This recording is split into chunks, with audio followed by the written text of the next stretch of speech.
Thank you to everyone who has gone through the effort of making this bill happen. I know that it was not easy, and we are certainly grateful for that.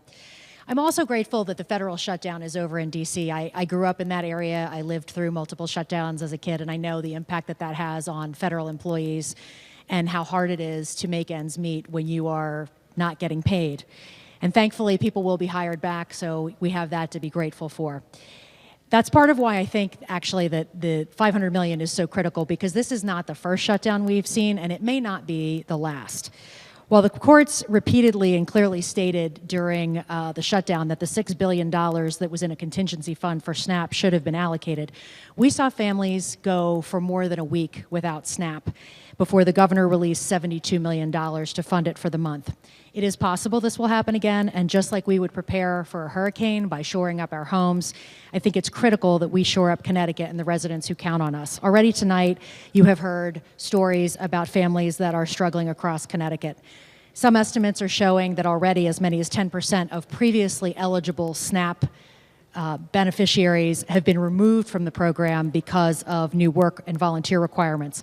Those requirements are particularly harming veterans, the homeless, and the disabled or parents of disabled children over 14. I have had multiple constituents reach out to me to say that SNAP was what was keeping them from filing bankruptcy, which could ultimately cause them to lose their homes. And I had another constituent reach out to me who said, who is going to hire me to work when I have a child who is 15 years old who I care for 24 hours a day? Who would take care of him while I am at that job when he is medically fragile? As the good proponent of the bill said, we know there have been federal reductions that will hurt people here that we need to mitigate, including the cuts to Medicaid and SNAP.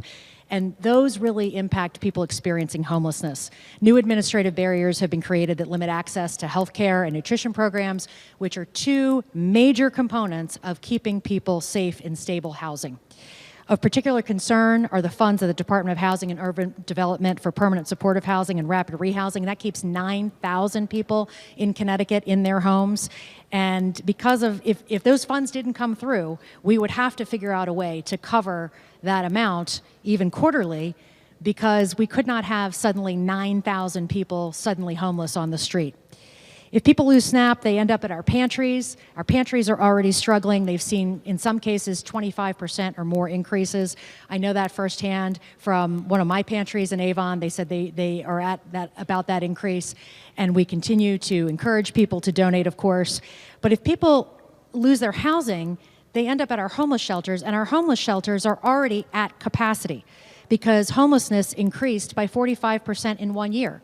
We lost 134 souls on the streets of Connecticut last year because we didn't have enough cold weather shelter.